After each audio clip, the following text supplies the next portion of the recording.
नमस्कार, sports can के आज के अंक में आप सभी का स्वागत है। खेल जगत की तमाम खबरों के साथ मैं शक्ति प्रताप सिंह और श्रोताओं तमाम खेल खबरों पे विस्तार से चर्चा के लिए हमारे साथ स्टूडियो में मौजूद हैं वरिष्ठ खेल विशेषज्ञ उत्तरा गणेशन। उत्तरा जी, स्वागत है आपका। धन्यवाद शक्ति। सबसे पहले नजर डालते हैं आज की स्पोर्ट्स हेडलाइंस पर। महिला क्रिकेट विश्व कप 2025 और ऑस्ट्रेलिया के साथ एक दिवसीय श्रृंखला के लिए भारतीय महिला टीम की घोषणा, हरमनप्रीत कौर के हाथों में टीम की कमान। बीसीसीआई ने एशिया कप 2025 के लिए भारतीय पुरुष टीम का ऐलान किया। सूर्य कुमार यादव बने भारतीय टीम के कप्तान।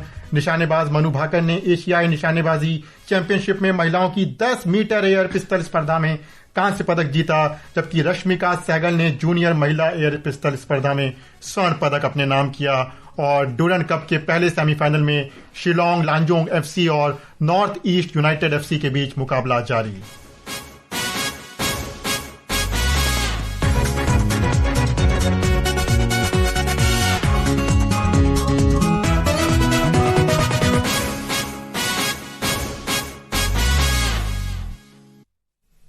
महिला क्रिकेट विश्व कप 2025 और ऑस्ट्रेलिया के साथ एक दिवसीय श्रृंखला के लिए भारतीय महिला टीम की घोषणा हो गई है। महिला ब्रिगेड की कप्तान हरमनप्रीत कौर के हाथों में है, जबकि स्मृति मंधाना उप कप्तान होंगी। सुनते हैं एक report.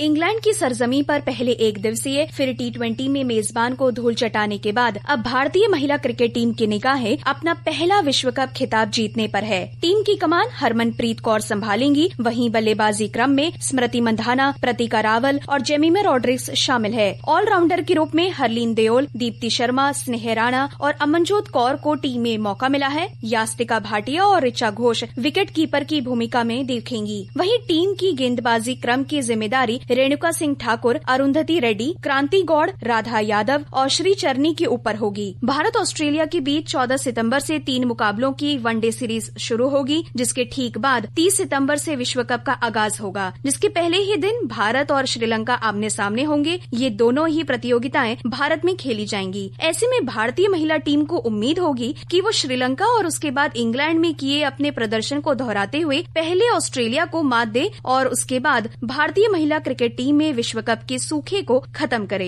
Vaishnavi, sports can.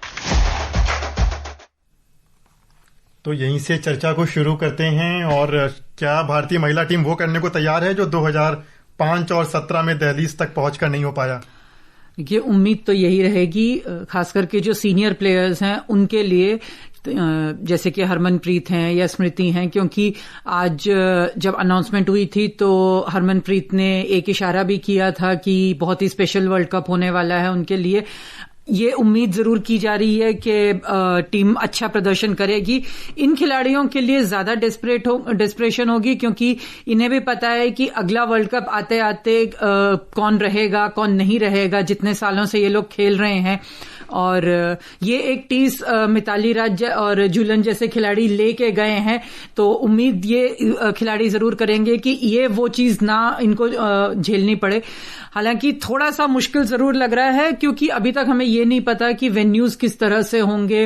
Bangalore का अभी तक फाइनल नहीं हुआ है कि कहां पे मैचेस होंगे, और बाई चांस अगर किसी स्टेज पे पाकिस्तान के साथ खेलना पड़ा तो भारत को ट्रैवल भी करना पड़ेगा श्रीलंका के लिए, क्योंकि वो यहां नहीं आएंगे। जो आईसीसी के साथ जिस तरह से करार हुआ है बीसीसीआई का कि एक दूसरे के जमीन पे नहीं खेलेंगे, न्यूट्रल पॉइंट पे खेलेंगे, तो ये सारी चीजें भी ध्यान में रखने की जरूरत है। पर जहां तक टीम की बात है, मुझे लगता है बहुत ही बैलेंस टीम इन्होंने सेलेक्ट की है एक्सपीरियंस के हिसाब से और परफॉर्मेंस के हिसाब से। हालांकि कुछ खिलाड़ी जरूर हैं जहां पे शायद रीसेंसी बायस आ गई है, जैसे कि खिलाड़ी बहुत अच्छी हैं क्रांति गौड़, लेकिन क्योंकि श्रीलंका और इंग्लैंड में ही उन्होंने खेला है, अभी उससे पहले वो खेली नहीं, उन्होंने डेब्यू श्रीलंका में किया और इंग्लैंड में हालांकि वो बहुत बेहतरीन उन्होंने गेंदबाजी की थी, हाईएस्ट विकेट टेकर थी, पर शायद उन सब चीजों की वजह से थोड़ा सा रिसेंसी बायस है, जिसकी वजह से कुछ ज्यादा एक्सपीरियंस प्लेयर्स नहीं आ पाए हैं टीम में। शेफाली वर्मा का ना होना बहुत से लोगों को थोड़ा सा सरप्राइजिंग लग सकता है, पर ऑनेस्टली अगर हम परफॉर्मेंस के हिसाब से देखें तो पिछले कुछ समय से, कुछ नहीं काफी समय से शेफाली का वो प्रदर्शन नहीं रहा है जो उनसे उम्मीद की जाती है। हालांकि जब आप एक्स फैक्टर की बात करते हैं तो कुछ खिलाड़ी ऐसे होते हैं जिनके होने से या तो टीम पूरी तरह से अलग लेवल पे ले जाते हैं वो गेम को, तो उस हिसाब से शायद शेफाली का होना बेहतर होता, पर परफॉर्मेंस के बेसिस पे उनकी जगह नहीं बनती थी, जैसा कि आज नीतू डेविड ने कहा भी प्रेस कॉन्फ्रेंस में, और ये बात सही है कि उस तरह से शेफाली परफॉर्म नहीं कर पाई हैं।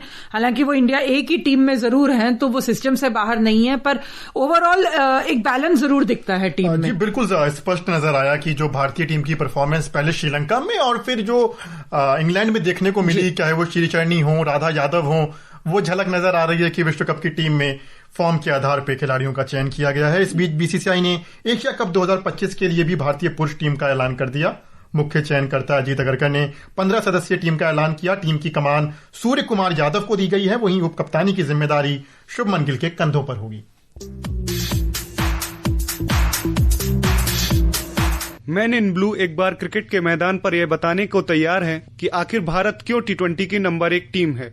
बीसीसीआई ने आज अगले महीने शुरू होने जा रहे एशिया कप के लिए टीम की घोषणा कर दी है। यूथ ब्रिगेड की कमान करिश्माई T20 बल्लेबाज सूर्य कुमार यादव संभालेंगे। वहीं इंग्लैंड की सरजमी पर अपनी कप्तानी का लोहा मनवाकर लौटे शुभमन गिल को भी पुरस्कार के रूप में T20 की उप कप्तानी सौंपी गई है। चयनित टीम में बोर्ड का संतुलन बैठाने और भविष्य की टीम तैयार करने का एक नजरिया साफ नजर आ रहा है। टीम में बतौर बल्लेबाज सूर्य कुमार यादव, शुभमन गिल, अभिषेक शर्मा, तिलक वर्मा और रिंकू सिंह को जगह मिली है। वहीं ऑलराउंडर की भूमिका में हार्दिक पांड्या, शिवम दुबे और अक्षर पटेल टीम को मजबूती देते दिखेंगे। संजू सैमसन और जितेश शर्मा को बतौर विकेट कीपर जगह मिली है। यूएई की स्पिन पिचों के रुख को देखते हुए वरुण चक्रवर्ती और कुलदीप यादव इस डिपार्टमेंट में अपना हाथ आजमाएंगे। वहीं अर्शदीप सिंह, जसप्रीत बुमराह और हर्षित राणा तेज गेंदबाजी को धार देंगे। टूर्नामेंट की शुरुआत 9 सितंबर से होगी, जबकि भारत का पहला मैच 10 सितंबर को यूएई के साथ होगा। विशेष शुक्ला, स्पोर्ट्स कैन। टीम का चयन एशिया कप के लिए हुआ है, लेकिन नजरें विश्व कप में नजर आई टीम का जो विजन था।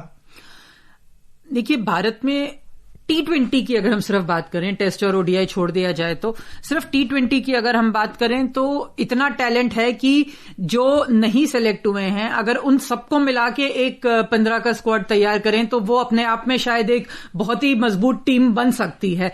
तो पर हाँ, ये टीम, इस टीम में कौन है उस पे सवाल नहीं उठाया जा सकता, लेकिन हाँ, हर बारी जब चयन होता है, जैसा मैंने कहा कि इतने खिलाड़ी हैं, अगर हम एक बी टीम और सी टीम भी तैयार करके भेजें तो वो भी जीतने का दम रखती हैं। पर कुछ खिलाड़ियों के लिए जरूर आपको खराब लगता है, यशस्वी जायसवाल के लिए जैसे कि खासकर, हालांकि ये कहा जा रहा है कि ओपनिंग में उनकी जगह नहीं बन पा रही थी, पर अगर शुभमन गिल को इन्होंने इंक्लूड किया है और वो एज ओपनर आते हैं तो क्या संजू सैमसन को फिर बाहर बिठाया जाएगा?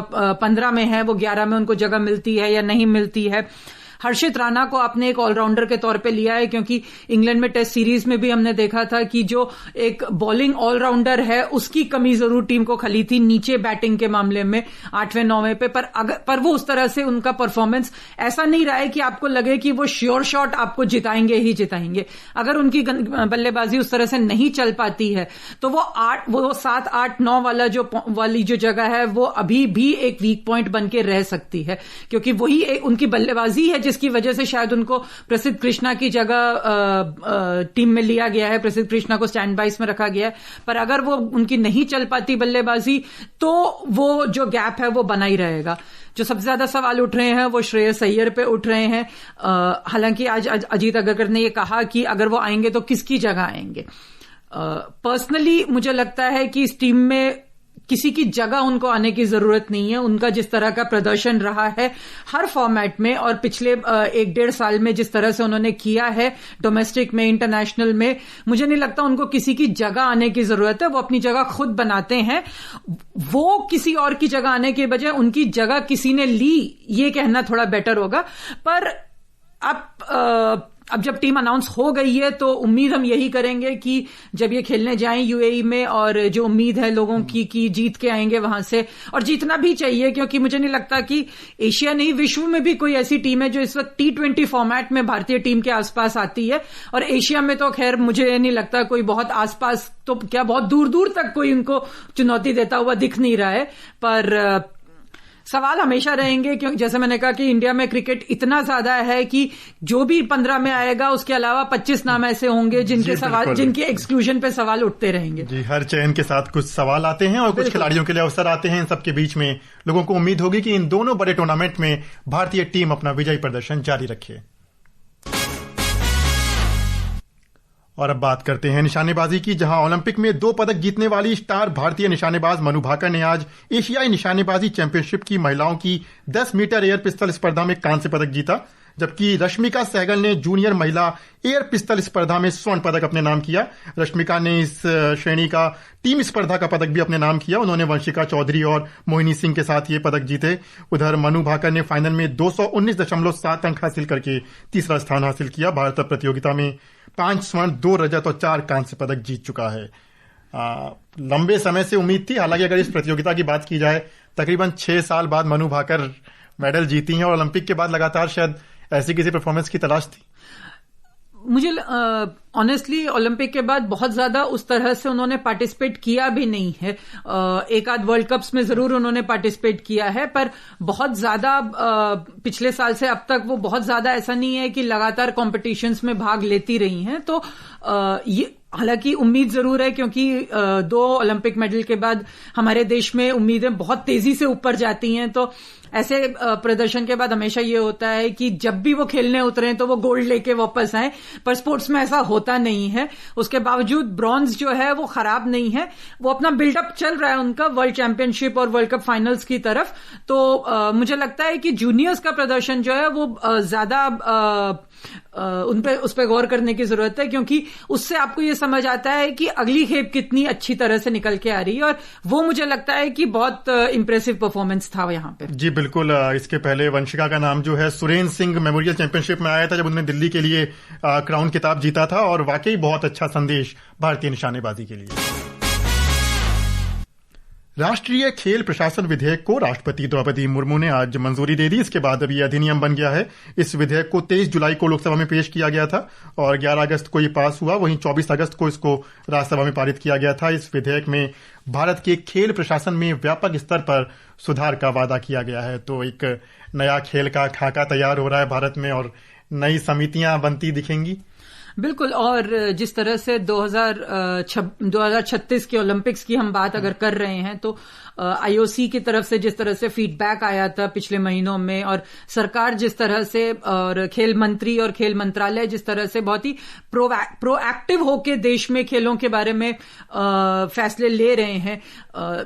बहुत सारे फेडरेशंस में बहुत सारी दिक्कतें थी, कोर्ट केसेस चल रहे थे, फैक्शंस बने हुए थे, उन सब पे बहुत तेजी से काम हो रहा है ताकि एक स्पोर्टिंग जो इकोसिस्टम है, एक बहुत ही प्रोग्रेसिव और बहुत ही डिसिप्लिन्ड इकोसिस्टम तैयार हो सके।